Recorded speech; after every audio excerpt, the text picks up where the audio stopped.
بسم اللہ الرحمن الرحیم رب زدنی علما۔ 31واں بڑا گناہ اور حرام کام، نسب تبدیل کرنا۔ کسی مسلمان کے لیے شرعی طور پر قطعاً جائز نہیں کہ وہ اپنے آپ کو باپ کے علاوہ کسی اور کی طرف منسوب کرے یا اپنا نسب نامہ کسی ایسی قوم سے ملائے جن میں سے وہ نہیں۔ بعض لوگ اپنی مادی ضروریات کے حصول کے لیے سرکاری کاغذات میں اپنا جھوٹا نسب نامہ ظاہر کرتے ہیں، اور بسا اوقات ایسا بھی ہوتا ہے کہ باپ اپنے بچوں کو ان کی چھوٹی عمر میں ہی چھوڑ دیتا ہے اور بچے بڑے ہو کر باپ سے ناراضگی کی وجہ سے بطور انتقام اپنا نسب نامہ کسی دوسرے شخص سے منسوب کر لیتے ہیں۔ اپنے حقیقی نسب نامے میں رد و بدل کرنے کی یہ ساری شکلیں ہی حرام ہیں، کیونکہ اس سے محرمیت نکاح اور وراثت جیسے دیگر بہت سے مسائل میں عظیم بگاڑ پیدا ہوتا ہے۔ صحیح بخاری شریف میں سعد اور حضرت ابو بکر رضی اللہ عنہما سے حدیث مروی ہے کہ رسول اللہ صلی اللہ علیہ وسلم نے فرمایا: من ادعى الى غير ابيه وهو يعلم فالجنة عليه حرام۔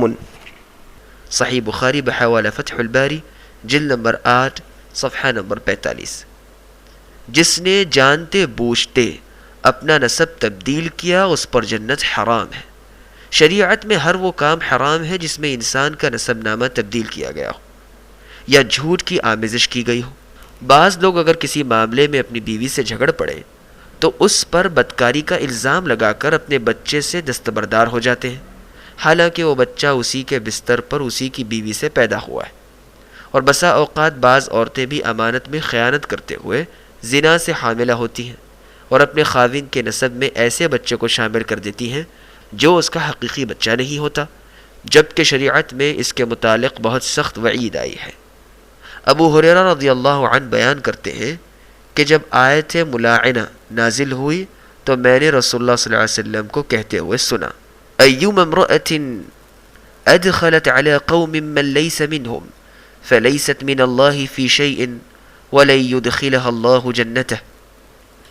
وأيما رجل جحد ولده وهو ينظر إليه احتجب الله منه وفضحه على رؤوس الأولين والآخرين۔ سنن ابی داؤد جلد نمبر 2 حدیث نمبر 695، مشکات المصابیح حدیث نمبر 3316۔ جب عورت نے کسی خاندان میں ایسے بچے کو شامل کیا جو اس خاندان کا نہیں، یعنی زنا کے بچے کو خاوند سے منسوب کیا، ایسی عورت کا اللہ کی نگاہ میں کوئی مقام نہیں اور نہ ہی اللہ اسے اپنی جنت میں داخل فرمائیں گے۔ اور جس شخص نے دانستہ طور پر اپنے بیٹے کا انکار کر دیا، ایسے شخص سے اللہ تعالیٰ پردہ فرما لیں گے، نظر رحمت سے نہیں دیکھیں گے، اور حشر کے میدان میں اگلی پچھلی تمام قوموں کے روبرو اسے رسوا کر دیں گے۔ اللہ ہم تمام کو اس رسوائی سے محفوظ فرمائے۔ آیت ملاعنہ سے مراد سورۃ النور کی آیت نمبر 6 تا 10 ہے، اور لعان کا مطلب یہ ہے کہ کسی مرد نے اپنی بیوی کو اپنی آنکھوں سے کسی غیر کے ساتھ بدکاری کرتے دیکھ لیا، جس کا وہ خود تو عینی گواہ ہے، لیکن چونکہ زنا کی سزا کے لیے 4 مردوں کی عینی گواہی ضروری ہے،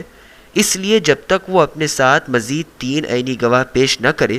اس کی بیوی پر زنا کی حد نہیں لگ سکتی۔ لیکن اپنی آنکھوں سے دیکھ لینے کے بعد ایسی بدکردار بیوی کو برداشت کرنا بھی اس کے لیے ناممکن ہے، تو شریعت نے اس کا حل یہ پیش کیا ہے کہ یہ شخص عدالت میں حاکم مجاز کے سامنے 4 مرتبہ اللہ کی قسم کھا کر یہ کہے کہ وہ اپنی بیوی پر زنا کی تہمت لگانے میں سچا ہے، یا یہ بچہ یا حمل اس کا نہیں ہے، اور 5ویں مرتبہ کہے کہ اگر وہ جھوٹا ہے تو اس پر اللہ کی لعنت ہو۔ اسی طرح اس کی بیوی بھی اگر خاوند کے جواب میں 4 مرتبہ قسم کھا کر کہہ دے کہ میرا خاوند جھوٹا ہے، اور 5ویں مرتبہ یہ کہے کہ اگر میرا خاوند سچا ہے اور میں جھوٹی ہوں تو مجھ پر اللہ کا غضب ہو، اس صورت میں وہ زنا کی سزا سے بچ جائے گی، اور اس کے بعد ان دونوں میاں بیوی میں ہمیشہ کے لیے جدائی ہو جائے گی۔ اسے لعان اس لیے کہتے ہیں کہ اس میں دونوں ہی اپنے آپ کو جھوٹا ہونے کی صورت میں مستحق لعنت قرار دیتے ہیں۔ دیکھیے تفسیر احسن البیان اردو صفحہ نمبر 459